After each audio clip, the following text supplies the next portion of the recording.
Today, we're looking at something we all see constantly, advertising. Right. But maybe not in the way people usually think about it. Exactly. We're Yeah. actually exploring a specific case where an ad turned out to be genuinely helpful. Yeah, imagine that, an ad actually helping someone. It's about seeing how advertising can sometimes break that mold, Mm. you know, offer real value instead of just selling. And we're drawing this from a segment on the Everyday Insights podcast. They had an episode, The Ad That Actually Helped Us. Ah, okay. So the hosts, Sophie and Mark, they found an ad that actually worked for them positively. That's right. They were pretty surprised themselves. It's a really good way into understanding, well, what makes this specific ad connect with people. Yeah, because it's so unexpected, isn't it? We're basically like trained to ignore ads most of the time. Totally. We just filter them out. So the idea that one could actually be good for you, helpful, it feels like a bit of a revelation. It really does. It challenges that immediate negative reaction that we often have. So what was this ad? Well, Sophie and Mark were talking about an ad for a mental health app. It's called Mindease. Okay, Mindease. And where did they see it? Sophie saw it pop up on her Instagram feed. Instagram, right. So probably expecting the usual flashy stuff then. You'd think so, but no, this was apparently quite different. It was just like a simple animation. An animation of what? Someone experiencing anxiety, just showing that feeling, which, let's face it, a lot of people can probably relate to. Yeah. So not trying to grab your attention with bright colors or loud noises. No, not at all. More subtle. And the really interesting part was the caption that went with it. Okay, what did it say? Did it push the app? That's the thing, it didn't, not at first. It just said something like, you're not alone. Try these 3 breathing exercises. Oh, wow. So immediate value. Exactly. Help first, product later. You, the listener, should notice that focus, giving something useful right away. That's a really smart shift, actually. Very subtle. And effective. Mark, the other host, he actually mentioned clicking on it. Yeah, and he said he basically never clicks on ads. Yeah. So that tells you something. It definitely cuts through that, what's it called? Ad blindness. Ad blindness, yeah. Yeah, That way we all subconsciously screen out ads because there are just so many. right. The fact that Mark clicked, someone who actively tries to ignore them, well, it suggests this approach was genuinely different. So what happened when he clicked? Did he get hit with a sign-up form? Nope. That's what's crucial here.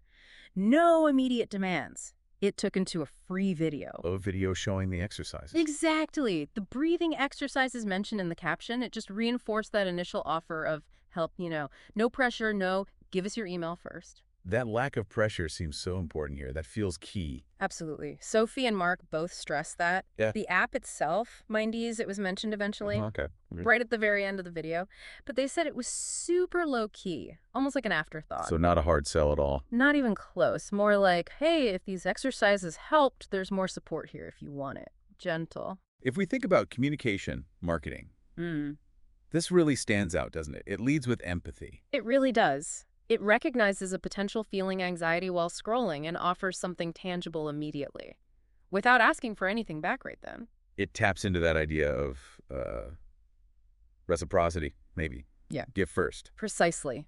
Offer value up front, create a positive feeling, maybe a slight sense of, well, that was nice of them. Which is just so different from most ads we encounter. Oh, definitely. Most ads feel interruptive or irrelevant or just purely transactional. Yeah, buy this now. This Mindease ad sounds like the complete opposite. Like it was genuinely trying to help in that specific moment. And that's what Sophie and Mark really honed in on, how rare it is for an ad to actually connect like that on a human level. And how powerful that connection is when it does happen. Right. It cuts through all the usual noise and probably leaves a much better, more lasting impression. And it wasn't just them, right? Didn't Sophie share it? She did. That was a great little detail. She sent the video to her sister. Did her sister find it useful? Apparently, yes. Her sister actually used the breathing exercises to help her fall asleep. Wow. Okay, so that's a real-world impact. An Instagram ad actually helps someone sleep better. That's pretty remarkable. It really is. And it brings up the big question, the one Sophie asked Mark on their show. Should more companies try this help-first idea? It seems like a strong argument for it, doesn't it? I think so. I mean, think about it from the listener's point of view. If an ad actually teaches you something and calms you down, Or just makes your day slightly better in some small way. you're not going to see it as just another annoying interruption, are you? Probably not. It might feel more like, well, like useful content, something you might even look for. There's a storytelling element too, isn't there? Even in that short format. That's a great point. The animation, the caption, It tells a tiny story, struggle, then a simple solution. That relatability, that arc, that's probably what grabs people. Yeah, it aligns a bit with inbound marketing ideas, attracting people with value, not just shouting at them. And it shows you don't always need a huge, flashy campaign. Not at all. The simplicity, the authenticity, that seemed really key here. It felt genuine. Not like some slick marketing trick. Exactly. So if we boil down the main insight from Sophie and Mark's experience. It's that ads can actually be helpful, Yeah. and people might even appreciate them.